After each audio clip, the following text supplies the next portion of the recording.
ကဲဗျာကျွန်တော်ညီလေးညီမတွေအားလုံးပေါ့အကူကြီးကိုမြင်အောင်ကြည့်ပေးပါဗျာအမကြီးကိုမြင်အောင်ကြည့်ပြီးလေအိမ်တဲ့အိမ်မှာအကူကြီးတော့အဖရတဲ့အမကြီးကလည်းအမိရပါပဲဗျာကြောက်ရမယ်ဆိုလို့ရှိရင်တော့အဖေပင်မရဲ့တားကြီးဆုံးကဝန်ထမ်းပေးတယ်ဗျာကျွန်တော်ညီမများကျွန်တော်ညီမများအမေပင်မရဲ့အမအကြီးဆုံးကဝန်ထမ်းပေးတာပဲအမေနားလိုက်ဦးခဏအမေပင်မနဲ့အငယ်တွေအတွက်သမီးဦးဆောင်မဲတဲ့အမေမဟုတ်တဲ့အမေပါပဲဗျာဟုတ်တယ်ဗျာအမကြီးကအမေလိုအသက်နဲ့မရင်းခဲ့ပေမဲ့ချွေးဆက်တင်နဲ့ရင်းခဲ့ရတယ်လေအမေမဟုတ်တဲ့အမေသူ့ကိုကျွန်တော်ကနာမည်ပေးတယ်ဒုတိယမေမေလို့အကူကြီးပဲလှည့်ကြည့်လိုက်ရအောင်လေအငယ်တွေအတွက်အစားအစာရှာခဲ့ရတယ်ဗျာကစားစရာရှာပြီးခဲ့တယ်လေအစားကိုညာကျွေးခဲ့တယ်ဗျာတတိုင်းကြီးတစ်ခုပါပဲလေအဖွေပြီးရင်အကူကြီးကဒုတိယအဖေပဲဗျာအရှာယာပြစ်ဆက်ခဲ့ချွေးဆက်တင်နဲ့နမလုံးငယ်ရတာပါပဲဗျာအဖေပြီးရင်သူကလည်းအဖြစ်နဲ့လူသားကြီးပဲဗျာအမြင့်မြတ်ဆုံးလူသားတွေပါလေ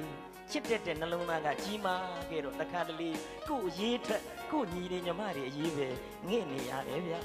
ကျွန်တော်ကဘဝလက်တွေ့ခံခဲ့ရတာဗျာအမေကမောင်နှမ9ယောက်မွေးတယ်မပြည့်စုံတဲ့ဘဝကတက်လာတော့အောင်မြင်တဲ့တနေ့ကျွန်တော်ဘဝမမေ့ဘူးရဲ့ကျွန်တော်အကူအကြီးဆုံးကလေကျွန်တော်ကြောင်းနေဖို့ဟောဒီလိုဆိုင်ဝိုင်းနဲ့ထိုင်ပြီးစိုင်းတီးပြီးကျွေးတယ်ဗျသူ၄တန်းမအောင်ငယ်ဘူးကြောင်းထွက်ခဲ့တယ်ကျွန်တော်ကြောင်းတက်ကျွန်တော်အမကြီးရလေကျွန်တော်နဲ့ကျွန်တော်ညီမလေးတွေအောင်မြင်မှုအတွက်ဆိုပြီးအမကပဲပြုတ်တောင်ခေါင်းမော်ရွက်မကြီးသီးမဲ့လေးတွေခူးမကြီးရွက်ကလေးတွေခူးပြီးရှောင်းကြည့်ပြီးကျွန်တော်ကိုကြောင်းထားပြီးပြောချင်ပါတယ်ဗျာနင်းခဲ့တဲ့နေရာမမိပါနဲ့နင်းခဲ့တဲ့ခြေရာမမိနဲ့ဗျာခက်တာကကျွန်တော်တို့အငယ်တွေကအောင်မြင်သွားရင်အတိတ်မိတယ်လို့ရွှေပြောက်တယ်လို့လူတွေကများတယ်ငါတုံလို့ဟာငါတက်လို့ဟာထင်ခဲ့ကြတယ်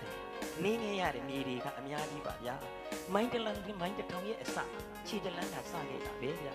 အောင်မြင်မှုရဲ့အုတ်မြစ်တွေသူတို့ကပေးခဲ့ပြီးပြီလေကျေးဇူးမဆက်ချင်လေဗျာကျေးဇူးမကမ်းပါနဲ့မောင်နှမဆိုတာကအဖေနဲ့အမေကသွေးနဲ့ဆက်ပေးခဲ့တာရန်ဖြစ်ဖက်မှာမဟုတ်ဘဲနဲ့အမှန်ချစ်ဖက်လေ